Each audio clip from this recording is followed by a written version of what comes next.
World bank سے آیا, ایک IMF سے آیا. ٹھیک ہے, بالکل.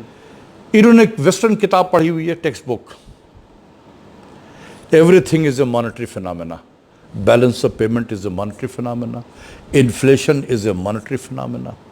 ہر چیز مانیٹری فنامنا ہے, چونکہ ویسٹرن ورلڈ میں یہی بتایا گیا ہے, اور وہی کتابیں لے کر اسی کو امپلیمنٹ کر رہے ہوتے ہیں. سر پرائم منسٹر تو ایک کامن مین ہے. دیکھیں نا, تو یہی لوگ جا کے جب بتاتے ہیں ان کو کیا بتا رہے ہیں, جی کرنٹ اکاؤنٹ دیکھیں سر بہتر ہو گیا, وہ سمجھتے ہیں کہ واقعی اب, اور ہم اب اسٹیبلٹی آ رہی ہے فلاں. یار آپ کے ملک کی انڈسٹری بیٹھتی چلی جا رہی ہے, بے روزگاری میں اضافہ ہو رہا ہے. آپ تو آئے تھے روزگار دینے کے لیے, روزگار چھیننے کے لیے تو نہیں آئے تھے. تو یہ لوگ جو جا کے پرائم منسٹر کو صحیح بتاتے نہیں, اپنے نوکری بچانے کی خاطر ہے. ٹھیک ہے, اب آپ دیکھیں جہاں 40% ریونیو امپورٹ اسٹیج سے آتا ہے, امپورٹ میں 23% کی کمی ہے, ریونیو میں اضافہ کیسے ہو رہا ہے یار؟ کوئی کامن سینس بھی کیسے ہو رہا ہے سر؟ یہ FBR بتا رہا ہے کہ ریونیو میں یہی تو ٹیکس فائلر بڑھ گئے. یا تو اکنامکس کا اصول ہی ختم ہو گیا ہے. اچھا, جب سب کو پتا ہے, ایک جس کو بھی اکنامکس کے بارے میں پتا ہے, جو لکھتا ہے, بولتا ہے, پڑھا ہے جس نے, اس سب کو معلوم ہے کہ 40% ریونیو ہمارا FBR کا وہ امپورٹ اسٹیج سے آ رہا ہے. جب امپورٹ کے اسٹیج اس کے بیس ہی 23% گر گیا ہے, تو ریونیو میں اضافہ کیسے ہو رہا ہے؟ کیسے ہو رہا ہے سر؟ بتایا تو یہی جا رہا ہے عوام کو, پرائم منسٹر کو بھی یہی بتایا جا رہا ہے. دیکھیں نا, سوچنے والی بات ہے نا. پھر سب سے بڑے جو لارجسٹ ٹیکس پیئر ہیں, اس میں ون آف دی اس میں اپنے آٹو موبائل والے بھی ہیں, one of the largest tax payer. جب وہ کارخانے اپنا بند کر رہے ہیں تو ریونیو کہاں سے پھر آئے گا, ان کو ٹیکس کہاں سے ملے گا؟ تو دیکھیں, مجھے اس پاکستان کی معیشت کو دیکھتے ہوئے نا 35 سال سے زیادہ ہو گیا. I can smell the number. مجھے بو آنے لگتی ہے جب, تو مجھے لگتا ہے کہ کہیں گڑبڑ ہے.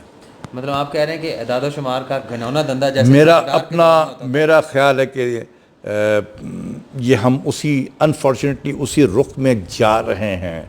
اس لیے میں کئی مرتبہ ٹیلی ویژن کے پروگرام میں بھی کہا ہے, اس راستے پہ نہ چلو. جو اسحاق ڈار میں ابھی بھی دکھا سکتا ہوں اپنے موبائل پہ آپ کو کہ جو لوگوں نے مجھے بھیجا ہوا ہے اب میسیجز میں کہ سر میں نے مالک صاحب کے پروگرام میں بھی ایک چینل پہ کہا کہ مجھے دارائزیشن آف FBR نظر آ رہا ہے, دارائزیشن. تو ان لوگوں نے جب سنا تو انہوں نے مجھے کہا کہ سر ہم سے کہا جا رہا ہے کہ آپ سیلز ٹیکس ریفنڈ نہ لیں, 2 سے 3 مہینے ہم ریفنڈ نہیں دیں گے آپ کو. ٹھیک ہے, اگر مجھے 100 روپے میں نے ان سے لیا ہے اور مجھے ریفنڈ کرنا ہے 30 روپیہ, تو میرا نیٹ کلیکشن 70 ہوگا نا. میں 70 کے بجائے 100 بتا رہا ہوں. 100 بتا رہے ہیں. پھر ایڈوانس لے رہے ہیں. بالکل ایسے. ٹھیک ہے نا. تو یہ کام دار صاحب بھی کرتے تھے, یہی کرتے تھے نا. ریفنڈ روکا ہوا ہے, ایڈوانس بھی پکڑ رہے ہیں زبردستی. تو اسی لیے تو میں کہہ رہا ہوں کہ دارائزیشن پھر شروع ہو گیا ہے. تو بات یہ ہے کہ جیسے میں نے کہا 35 سال ہو گئے ہیں اس ڈیٹا کو روز صبح دوپہر شام دیکھتے ہوئے. جب ڈیٹا سامنے آتا ہے یوں سونگتا ہوں, اور اس میں سے مجھے اگر نظر آ جائے گا کہ یہ ڈیٹا صحیح ہے یا غلط ہے, تو یہ میں ابھی بھی کہتا ہوں یہ اس راستے پہ نہ چلے. دار صاحب نے کے زمانے میں بہت نقصان ہوا ہے پاکستان کی اسٹیٹسٹکس کو, اس راستے پہ نہ چلیں. یہ دیکھیں, جب ہم خود کہہ رہے ہیں کہ معیشت 2.4% گرو کرے گی, 2.5% گرو کرے گی, تو جب ملک کی معیشت اس کا پہیہ ہی نہیں گھومے گا تیزی سے, تو ریونیو کہاں سے آئے گا؟ یہ جو ریونیو ابھی آ رہا ہے نا آپ کو، یہ جو 5 ہم نے وہ زیرو ریٹڈ انڈسٹریز تھی، ایکسپورٹ اورینٹڈ 5 جو انڈسٹریز تھی، ہم نے اس کو زیرو ریٹنگ کو ختم کیا، اس کی وجہ سے ریونیو بڑھا ہوا. بس جتنا بھی آپ کو نظر آ رہا ہے بڑا ہوا وہ ہے. لیکن اس کو پھر مجھے لگتا ہے کہ ہم نے بہت پھر ہینکی پینکی کر کے اس کو بڑھایا ہوا. سر پرائم منسٹر تو ایک عام آدمی ہے، میں بات کرنے لگا پھر آپ نے آغاز کر دیا بات کا. تو جو ایک غریب آدمی ہے اسے تو پہلے بھی 2 وقت کی روٹی کی فکر تھی، اور آج بھی غریب آدمی پہلے سے زیادہ 2 وقت کی روٹی کے لیے پریشان ہے. تو اس کا مسئلہ کیسے حل ہوگا سر؟ یہ دیکھیں، اس کی پریشانی کیسے دور ہوگی؟ دیکھیں اگر میں اس وقت پر وزیر اعظم کے پاس ہوتا نا، میں ان کو کہتا کہ سر جو کچھ بھی چاہیں آپ کر لیں، چند چیزیں جو ہیں اس پہ نظر رکھیں. ایک آٹے کی قیمت، اور ایک سبزی، آلو پیاز ٹماٹر، یہی غریب کے لیے بہت ہے. روٹی کھائے گا، روٹی لے لیتا ہے، نان لے لیتا ہے، جو کچھ بھی لے لیتا ہے وہ، اور یہ سبزی کھا لیتا ہے بیچارہ. یہ 2 جو سبزیوں کی قیمتیں اور آپ اس کی روٹی کی قیمتیں اگر کم رکھیں گے، غریب آپ کو دعائیں دے گا. اس کو اس سے کوئی فرق نہیں ہے کہ ہم IMF میں چلے گئے ہیں یا فلاں گئے ہیں، وہ پھر بھی کہے گا کہ چلو مجھے روٹی تو مل رہا ہے کھانے کو. بالکل. لیکن اگر یہ نان 12-13 روپے پہ ملنا شروع ہو جائے، یہ ٹماٹر پیاز کی قیمتیں جو ہیں یہ اس وقت کو 50-53% بڑھی ہوئی ہے. آلو کی قیمتیں بڑھی ہوئی ہیں. قیمتیں بڑھنے کا بھی حساب کتاب کوئی نہیں ہے. تو یہ جو چیزیں ہیں ہمیں اس کی طرف توجہ دینی چاہیے. میں اپیل کروں گا پرائم منسٹر سے کہ دیکھیں جو ہونا تھا وہ ہو گیا. ہم IMF میں چلے گئے.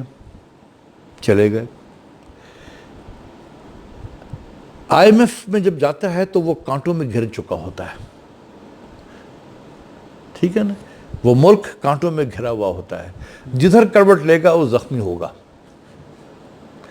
اب آپ نے کیسے بچنا ہے، اس میں سے قوم کو بچانا ہے، کیسے پین کو مینیمائز کرنا ہے، اس کے لیے ضروری ہے کہ آپ انٹرسٹ ریٹ کو کم کریں.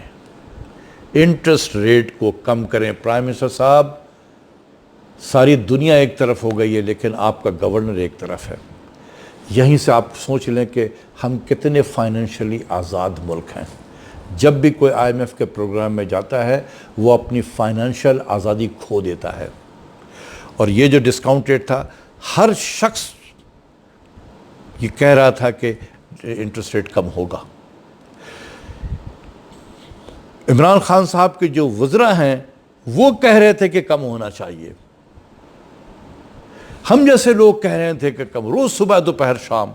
لیکن ایک شخص اس نے کہا کہ ٹو ہیل وتھ اٹ، نہیں ہوگا کم. سر اس انٹرسٹ ریٹ کا مہنگائی سے کیا تعلق ہے؟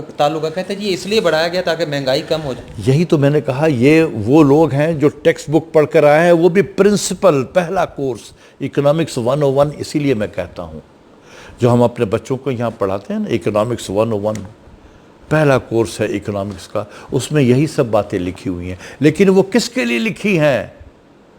وہ امریکہ جیسے اکانومی کے لیے لکھی ہیں، جہاں پر اگر آپ نے گاڑی خریدنی ہے تو آپ بینک سے پیسے لیتے ہیں، گھر خریدنا ہے مارگیج ہے وہاں سے مارکیٹ وہ اس کو کرتے ہیں، کوئی بھی کنزیومر ڈیوریبل خریدیں گے آپ اس کے لیے لون لیتے ہیں. تو وہاں ہر شخص جو ہے کنزیومر کریڈٹ پہ زندہ ہے.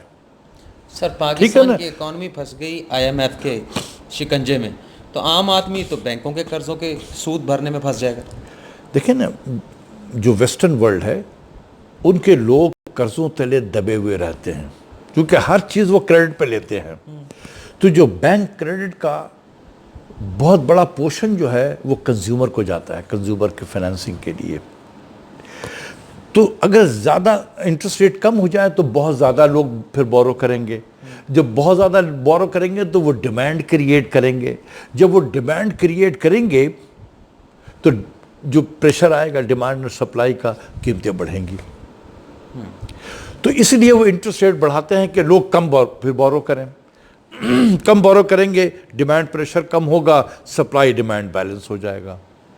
ہمارے یہاں پر بینکوں سے جو کریڈٹ کا ڈسٹریبیوشن اگر آپ لے لیں تو تقریباً 2/3 جو کریڈٹ ہے یہ تو گورنمنٹ لیتی ہے یا گورنمنٹ اونڈ انڈسٹریز لے لیتی ہے، جو پبلک سیکٹر انٹرپرائزز ہیں ان کو چلا جاتا ہے۔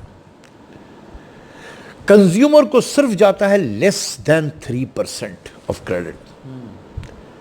تو کیا کر لیں گے اس لیس دین 3% کریڈٹ میں کتنا آپ کم کر دیں گے کہ آپ بالکل بھئی انٹرسٹ ریٹ جو ہے وہ ایک ڈیمانڈ سائیڈ انسٹرومنٹس ہیں۔